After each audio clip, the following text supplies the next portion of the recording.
Tawny, Scrawny Lion. Once there was a tawny, scrawny, hungry lion who never could get enough to eat. He chased monkeys on Monday, kangaroos on Tuesday, zebras on Wednesday, bears on Thursday, camels on Friday, and on Saturday, elephants. And since he caught everything he ran after, that lion should have been as fat as butter. But he wasn't at all. The more he ate, the scrawnier and hungrier he grew. The other animals didn't feel one bit safe. They stood at a distance and tried to talk things over with the tawny, scrawny lion. "It's all your fault for running away," he grumbled.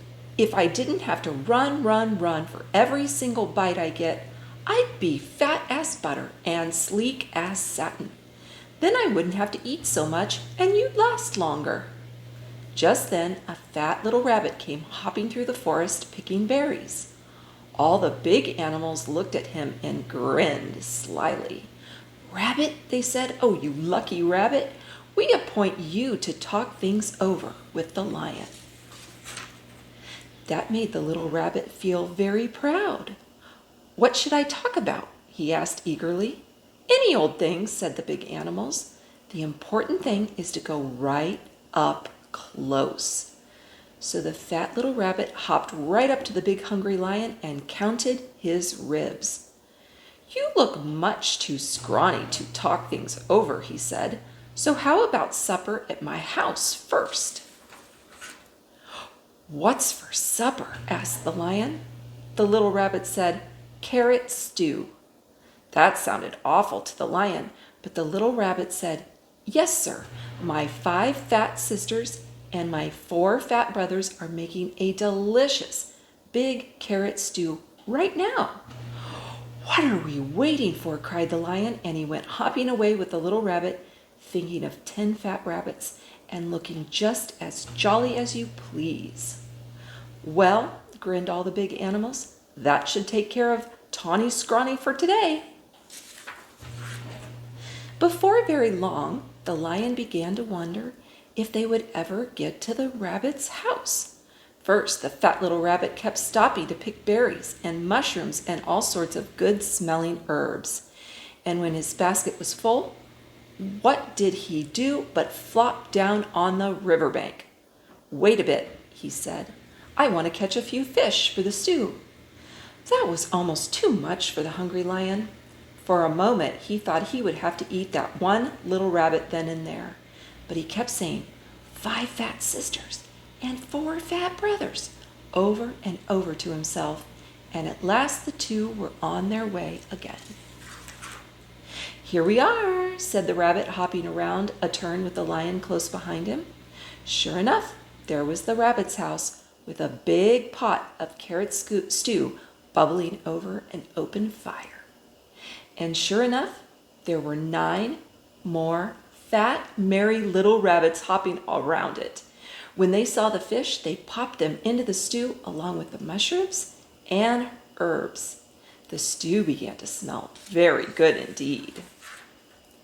And when they saw the tawny, scrawny lion, they gave him a big bowl of hot stew, and then they hopped about so busily that really it would have been quite a job for that tired, hungry lion to catch even one of them. So he gobbled his stew, but the rabbits filled his bowl again. When he had eaten all he could hold, they heaped his bowl with berries. And when the berries were gone, the tawny, scrawny lion wasn't scrawny anymore. He felt so good and fat and comfortable that he couldn't even move. "Here's a fine thing," he said to himself. "All these fat little rabbits, and I haven't room inside for even one." He looked at all those fine, fat little rabbits and wished he'd get hungry again. "Mind if I stay a while?" he asked. "We wouldn't even hear of your going," said the rabbits.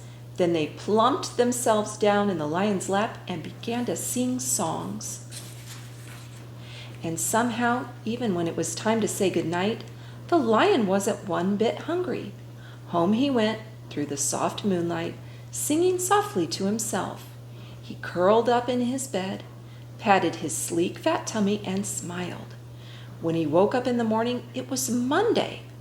"Time to chase monkeys," said the lion. But he wasn't one bit hungry for monkeys. What he wanted was some more of that tasty carrot stew. So off he went to visit the rabbits. On Tuesday, he didn't want kangaroos, and on Wednesday, he didn't want zebras. He wasn't hungry for bears on Thursdays, or camels on Friday, or elephants on Saturday. All the big animals were so surprised and happy. They dressed in their best and went to see the fat little rabbit. "Rabbit," they said, "oh, you wonderful rabbit! What in the world did you talk to the tawny, scrawny, hungry, terrible lion about?" The fat little rabbit jumped up in the air and said, "Oh my goodness, we had such a good time with that nice, jolly lion that I guess we forgot to talk about anything at all." And before the big animals could say one word, the tawny lion came skipping up the path. He had a basket of berries for the fat rabbit sisters, and a string of fish for the fat rabbit brothers, and a big bunch of daisies for the fat rabbit himself. "I came for supper," he said, shaking paws all around. Then he sat down on the soft grass, looking fat as butter, sleek as satin, and jolly as all get out, all ready for another good big supper of carrot stew.